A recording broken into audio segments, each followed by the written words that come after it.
l'énergie pour le quartier Saint-Jacques, telle est l'ambition de la ville de Clermont-Ferrand aux côtés de plusieurs partenaires, puisque le quartier fait partie des 212 projets retenus par le ministère de l'Environnement dans le cadre du plan territoire à énergie positive pour la croissance verte et doté de 500 000 €. Concrètement, il s'agit de mettre à contribution les structures telles que le campus, le centre hospitalier et les communes limitrophes qui possèdent leur propre réseau d'énergie pour en faire profiter les habitants du quartier. Oui, aujourd'hui on a des ressources et des productions, donc nous allons les mutualiser, nous allons les améliorer, nous allons voir comment on peut relier un certain nombre de gens qui aujourd'hui ne sont pas connectés à ces réseaux pour pouvoir le faire. C'est pas la construction, non, d'une usine de chaleur supplémentaire. Pour l'instant, nous allons d'abord travailler sur ce qui existe, sur la rationalisation et la mutualisation de ce qui existe. Mais c'est reconnu par le ministère, puisque nous avons été labellisés. Et ça s'adresse à un quartier qui, pour nous, est extrêmement important, Saint-Jacques, parce qu'il y a une grande densité institutionnelle et une grande densité d'habitants, et qu'on veut regarder Saint-Jacques aujourd'hui en positif. Nous voulons apporter des services qui s'améliorent. Aujourd'hui, c'est l'énergie. Demain, ça sera la médiathèque. Après-demain, ça sera peut-être le numérique. Nous essayons de travailler à ce que Saint-Jacques se développe et devienne et reste ce quartier agréable à vivre que nous voulons pour le plus grand nombre.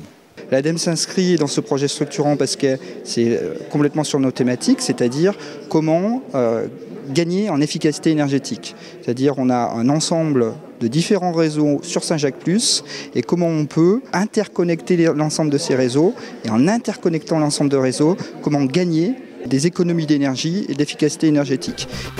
Saint-Jacques Plus, c'est le nom du projet, c'est donc avant tout une mutualisation des atouts de tous les partenaires. Eh bien, mutualiser nos forces, c'est-à-dire qu'on va peut-être se rendre compte qu'on a des chaufferies qui produisent trop et qu'on pourrait en donner aux autres et que les autres éventuellement pourraient nous en donner aussi. Donc, moins on aura d'énergie à produire, moins on aura de coûts à fournir pour les produire. Vous savez que les finances d'une commune ne sont pas élastiques et partout où on pourra faire des économies, eh bien, elles seront bienvenues. Il est très intéressant de participer à une démarche collective, ça montre une volonté commune et à ce titre, très volontiers nous nous inscrivons.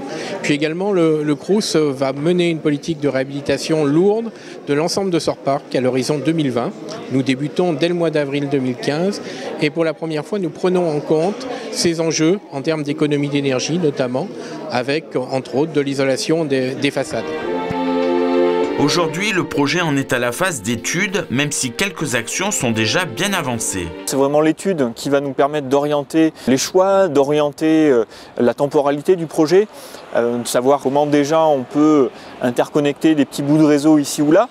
J'allais dire, on a déjà commencé quelque part avec le gymnase Thévenet, parce que tout simplement l'Ogidom, donc bailleur social très présent sur Saint-Jacques, dispose déjà d'un réseau de chaleur et a travaillé énormément sur la maîtrise de ses consommations d'énergie par l'isolation extérieure des bâtiments. Donc concrètement, il se retrouve avec une installation thermique, une chaufferie qui peut délivrer plus de chaleur.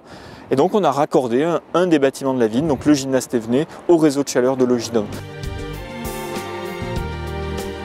Saint-Jacques Plus est donc une démarche forte puisqu'elle allie à la fois des enjeux financiers, environnementaux et sociaux pour un meilleur partage de l'énergie.